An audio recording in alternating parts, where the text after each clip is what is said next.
चित्रपट नाशिकमध्येच शूट झाला, त्यामुळे नाशिकचे जी विविधता आहे, नागोबाची टेकडी असेल, ते आता आपण जिथे बसलो आहोत तो हॉल, इथेही त्याचं चित्रीकरण झालंय.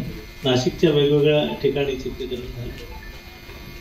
सिनेमा साधा सरळ आहे, गोष्ट कुटुंबाची आहे.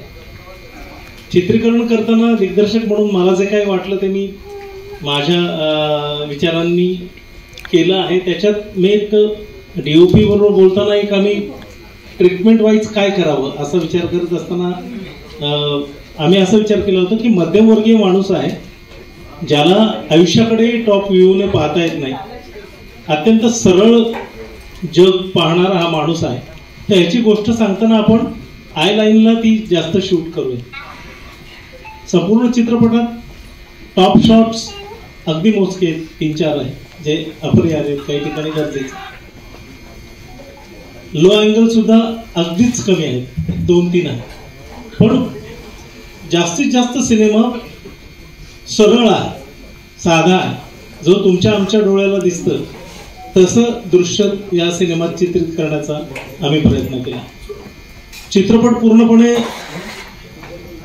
सिंग साऊंड आहे. मराठीत सिंग साऊंड हल्ली आता व्हायला लागले, काही सिनेमे झाले, पण कम्प्लिटली सिंग साऊंड आहे. कारण याच्यात एकही वाक्य आम्हाला डब करायची गरज नाही पडली, कारण तंत्रज्ञ खूप चांगले होते. जे काश्मीर फाईल्स आणि दिल्ली फाईल्स केलेले जे गिरीश जे आहेत, त्यांनी हे सगळं साऊंड इंजिनिअरिंग केलेलं आहे. त्यांनी साऊंड इंजिनिअरिंग ते आमच्या याचे सिनेमाचे, आणि फार सुंदर तो रेकॉर्ड केला. सिंग साऊंडची गरज अशा प्रकारच्या सिनेमांना खरं तर नेहमी असते, जिथे उत्स्फूर्तपणे काम करणारे नट असतात. कारण आपली ग्रोथच मुळात रंगभूमीपासून आहे मराठी नटांची. ते काय पूर्णतः सिनेमासाठी त्यांचं शिक्षण झालेलं असतं असे नट आपल्याकडे नाही, कमी आहे. आपण नाटक म्हणजे एकांकिका नाटक असं करत करत सिनेमापर्यंत जाणारी माणसं मराठीत. त्यामुळे नाटकाची जी सवय आहे ती उत्स्फूर्तपणे ते स्वर आरोह अवरोह येत असतात, आणि समोरच्याच्या वाक्याला एक रिॲक्शन देण्याची आपली एक पद्धत आहे. त्यामुळे स्वरातले जे बारकावे आहेत ते सिंग साऊंड जितक्या उत्तम पद्धतीनं रेकॉर्ड करतं, तितकं डब साऊंड मध्ये ते बऱ्याचदा येत नाही. कारण समीर आहे किंवा ईशा आहे, ही नटमंडळी खूप वेगवेगळ्या पद्धतीनं स्वरांचा वापर करतात, कारण नाटकाची सवय, तिथे रेकॉर्डिंगची परत डबिंगची गरज नसते. आणि पूर्वीच्या काळी जे सिनेमे असायचे ते खरे सिंग साऊंडच होते, डबिंग तंत्रज्ञान येण्याच्या आधी. म्हणजे आता तंत्रज्ञान विकसित पण होतंय आणि आपण परत ओरिजिनकडे पण जातो, ही गंमत आहे.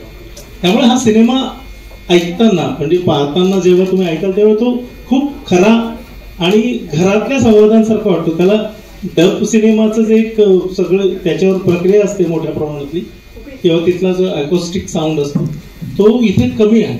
त्यामुळे तो बऱ्यापैकी खरेपणाने वाटावा असा प्रयत्न आम्ही केलेला आहे. हा सिनेमा तुमच्या घरात तुम्ही डोकावता अशा पद्धतीने आहे आणि तुमचीच गोष्ट सांगणारा सिनेमा आहे. बऱ्याचदा आपल्याकडे अपेक्षा असतात की मराठीने खूप ग्रँज्युअस काहीतरी करावं, पण आपण रमणारी माणसं आहोत. मराठी माणूसच मुळात रमणार आहे, जुन्या गोष्टींना खूप जपून ठेवणार आहे, साधेपणावर प्रेम करणार आहे.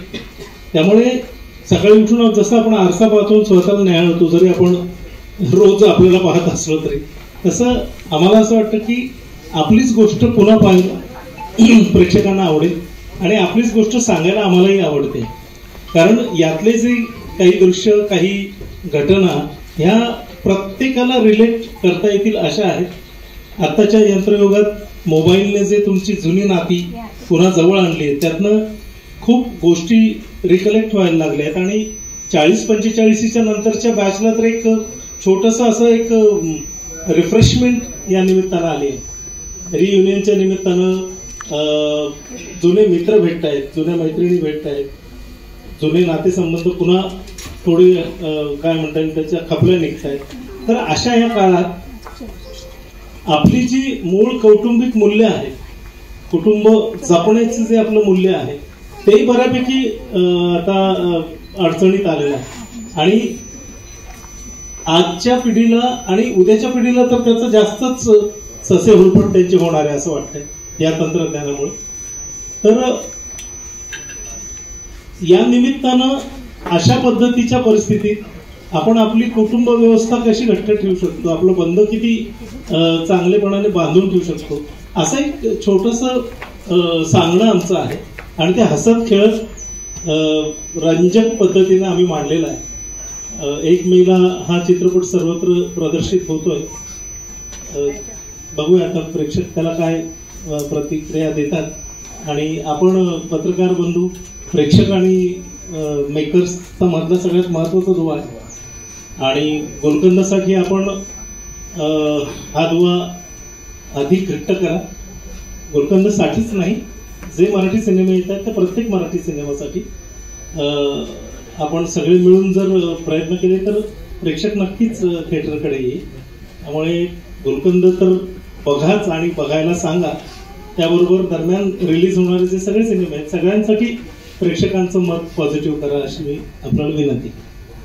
AMP चॅनलला सबस्क्राईब करा.